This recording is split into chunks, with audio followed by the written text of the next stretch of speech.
बोलिए सद्गुरु महाराज की जय, सच्चे दरबार की जय. Thank you everyone for joining us for today's spiritual discourse. Are you feeling stuck in your meditation? Are you feeling stagnant in your practice? If this is the case, then listen in to understand how prana plays an important role in our meditation practice. In the Chandogya Upanishad, it says that the pranas or the Vayus are referred to as the gatekeepers of the heavenly world.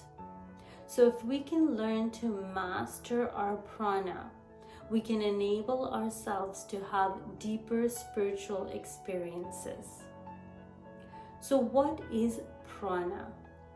The word prana comes from two syllables, pra and ana. Pra meaning first and ana meaning the smallest unit of energy. So prana refers to the primal life force, that vital force that pervades the entire universe, that is responsible for our thoughts, our perceptions, our functions, and actions. It is prana that causes us or enables us to talk, to walk, to see, and experience things.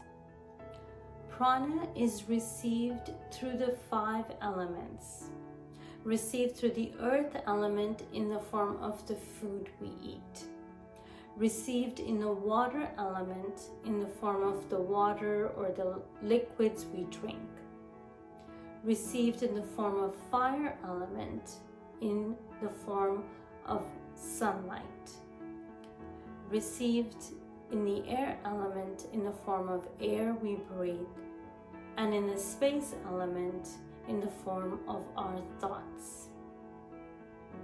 Prana flows through our body through channels that are called nadis. There are 72,000 nadis within the human body. And the pranamaya kosha is in between the annamaya kosha and the manomaya kosha, which is the body sheath and the mind sheath. So prana is the link between the body and the mind. The koshas are explained in detail in a different video. If you haven't seen it, the link of it will be in the description below. Going back to prana, it links the body and the mind. And if the quality of prana is good, then the quality of life is good as well. In the Yajnavalkya Samhita, it says that the prana sheath extends 12 inches outside our physical body.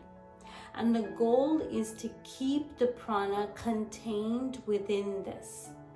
This will enable us to function better, to have better cognition, and to be at peace. But when we are sick or the prana is depleted, then this prana dissipates away from the body. Often the word prana is used interchangeably with breath, but in true essence, they are not one and the same. If you think of someone who is taking their last few breaths, who is either on a ventilator or has an oxygen mask on, but still passes away, breath is available to them, but it is that pranic energy that has left the body that causes them to pass away. So prana uses the breath as a vehicle to flow throughout the body. When this prana enters our body, it separates into 5 different pranas. that carry out different functionalities of the body. We'll go through each one of them in detail. The first one is Prana Prana. This is the inward moving energy. It takes in from the environment, from the elements, and supplies this energy to the rest of the body. If we think of it in terms of a manufacturing plant, this prana represents the raw materials. The location of this prana is in the chest area, between the thoracic region and the diaphragm. So it ties to the Anahata chakra, which is the heart chakra. It is responsible for everything that we take in on the physical plane, as in eating, drinking, inhaling. It's responsible for our respiratory system, our cardiovascular system, breathing and swallowing. On the mental plane, it's responsible for our emotions. Everything that we take in, all the stimulus around us, whatever we absorb, is due to this prana. When this prana is imbalanced, we see chest infections, bronchitis, flus, low energy. But when this prana is mastered, then we see an individual who is emotionally stable, mentally strong, and has lots of energy. In order to generate Prana Prana, chest opening asanas are amazing for this. So poses like warriors, like upward facing dog, any of the back bends which open up the chest area are amazing to generate this prana. The second is Samana Prana. This moves in a circular and inward direction. It is responsible to absorb the nutrients from everything that is brought in. So this is like the manufacturing department. It takes the raw materials that prana has brought in and manufactures it into a product. The location of this prana is between the diaphragm and the navel region. So it is tied to the Manipura chakra.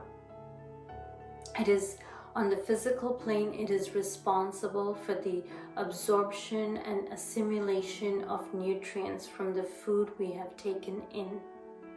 So it is tied to our digestion process.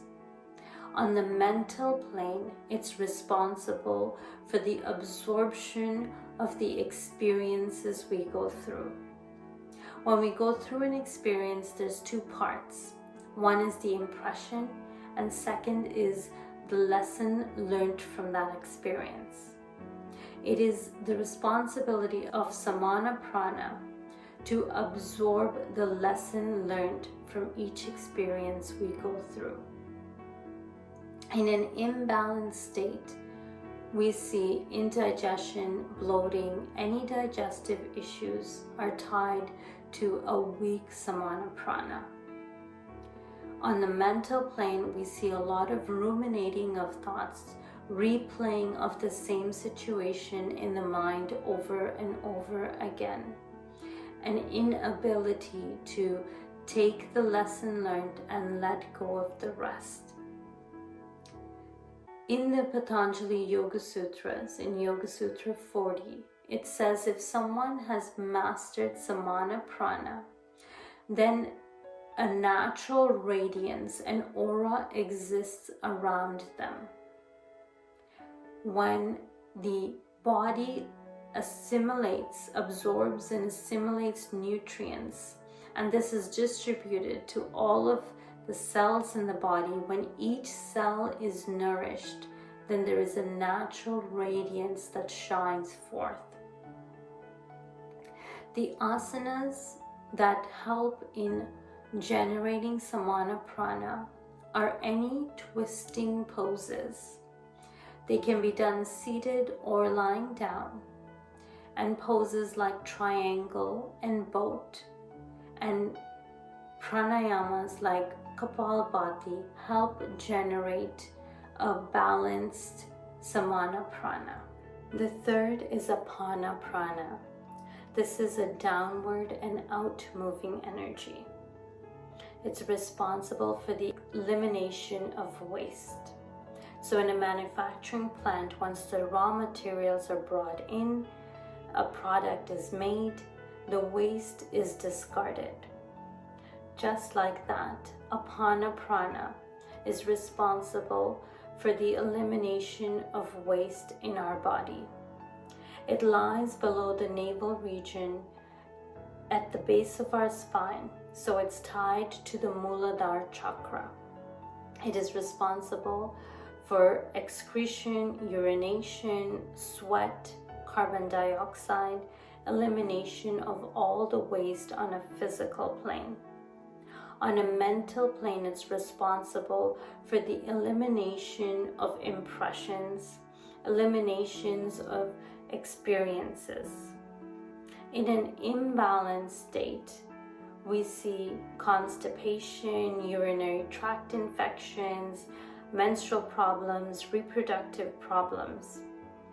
And on a mental plane, we see individuals who have a hard time letting go of situations, who hold on to things that are said to them, who hold on to grudges, who have a hard time letting go or forgiving individuals for things that have been said to them. Asanas that help generate Apana Prana are seated twists, Marich Asana, sage twist pose, Pavan Mukta Asana, wind relieving pose. Any seated forward bends will help generate Apana Prana. The fourth is Vyana Prana. This distributes throughout the entire body, moves from the center of the body to all the extremities. The energy that is generated and balanced by prana and samana is distributed throughout the body by Vyana. In terms of the factory, this is like the distribution wing. Once the products are made, they need to be distributed so that the end user can take full benefit. Just like that, when the nutrients are absorbed and assimilated, that energy, those nutrients are distributed throughout the body to each and every cell by Vyana Prana. So it's tied to circulation, to all of our movements, voluntary and involuntary movements. In an imbalanced state, we see that there is a lack of mind-body connection. There are joint issues like arthritis. And on a mental plane, we feel like the individual is usually in a limbo, cannot come to a conclusion, cannot make a decision. But in its optimum state, the thoughts flow freely and the individual has great communication, and the mind and body are interconnected. Asanas that help generate this Vyana is Surya Namaskars or a vinyasa practice, something that has a flow to it. And the fifth is Udana Prana. This is an upward and out movement, responsible for our thinking capacity. In terms of our manufacturing plant, this represents the CEO of the plant, who plans the entire process of where to get the raw materials, how to build a product, how to distribute it, and how to eliminate the waste. Just like that, the Udana Prana is responsible for our reasoning capacity, our logical thinking, and ties to our nervous system. It lies in the neck and head region, so ties to our Vishuddha chakra, which is the throat chakra. On the physical plane, it's responsible for our speech, for humming, our vocal cords. And on the mental plane, it's responsible for our reasoning power, our thinking capacity. When one masters the Udana Prana, they reach higher levels of consciousness. It is Udana that is responsible for the rise of the Kundalini energy through the Sushumna channel, for us to reach higher levels of consciousness. In the Yoga Sutras, it says that one who has mastered the Udana can counteract the effect of gravity, so they can levitate. On a mental plane, they have great mental clarity and good decision-making and communication skills. Asanas that can help build this prana, that can help generate Udana, are asanas like plow, bridge, shoulder stand, headstand. So all 5 of these pranas need to be functioning at the optimum level in order for us to have a good quality of life. As all the 5 pranas do their respective functions in a balanced way, it will enable us to have good harmony between the body and the mind. And if we can maximize this prana and keep it contained within our pranamaya kosha, within the 12 inches outside our physical body, then we will have optimum amounts of energy that will help us reach higher levels of consciousness. So simple things that you can do in order to increase your quality of prana. One simple thing is engage in experiences that encompass all of the 5 elements. For example, going for a walk. If you go for a walk in nature, the earth element is present in the form of the trees and the earth beneath you. The water element is present in form of the moisture on the leaves. The fire element is present in the flowers that you see. The air element in the air that you breathe, the fresh oxygen that you take in. And space element exists as you walk through this path. So when an experience encompasses all 5 of the elements, it is considered a highly pranic experience. And this prana is stored within the heart and can be tapped into and used whenever we need. Another simple example is tratak, is when we do focusing on a diya. We use an earthen pot which is filled with ghee. A cotton wick is placed in it, and then the light is lit. So all of the 5 elements again come together, and as you focus on this light, it helps increase your prana. The second thing that is very important and holds a great part of how we take in prana is through the food we eat. So ensuring that the food you take in is nourishing, is wholesome, is in its most natural form as possible. So eating lots of fruits and veggies will help build your prana. Third is pranayama. which are often known as breathing exercises, but in true essence, pranayama means to create an expansion of prana, to expand that vital life force.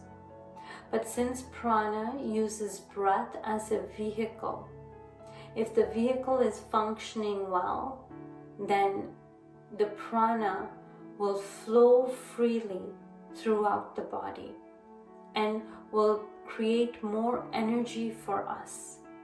So in order to work on the prana, we work on the breath. One breathing exercise, one pranayama exercise is Anulom Vilom, which is alternate nostril breathing. Once you figure out which nostril is more open, you can use your right hand, fold the pointer and middle finger in.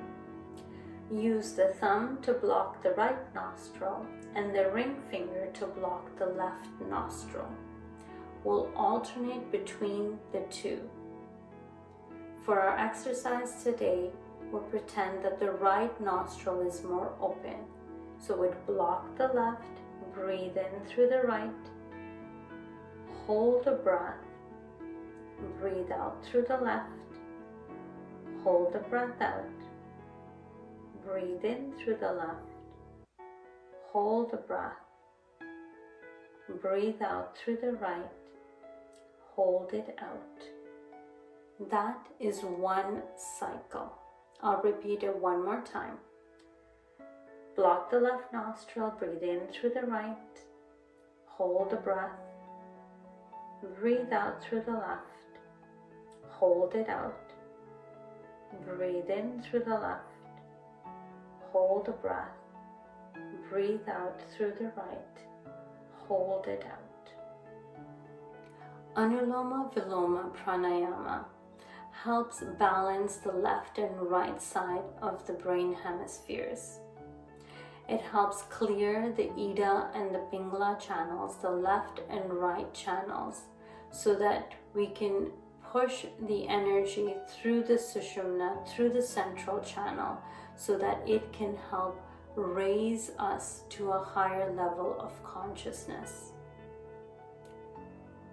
Another breathing exercise that we can do that helps calm our nervous system. This is amazing if you feel anxious or if you have anxiety or a hard time falling asleep at night. This is a good pranayama to add to your practice. It's called the Brahmari or the bumblebee breath. You would plug your ears with your pointer fingers, take a deep breath in, and as you exhale, you will hum it out.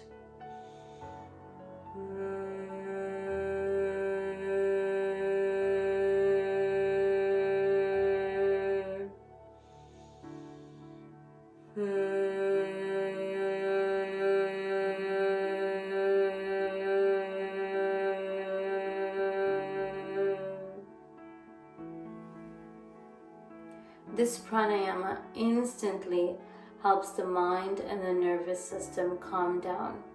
It is good to practice when starting your meditation. Sometimes you've had a rough day, had a lot going on. It is a good pranayama to start your meditation practice with.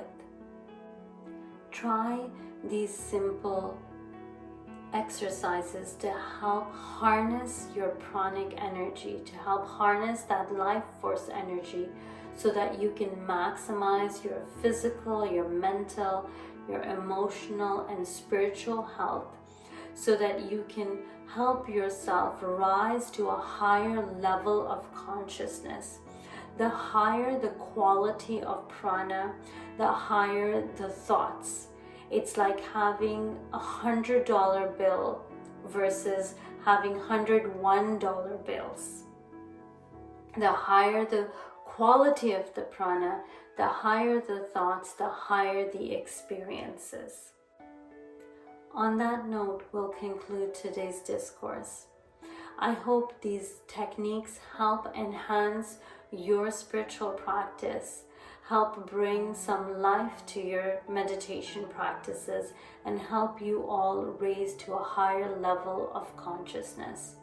Till next time, God bless, stay safe.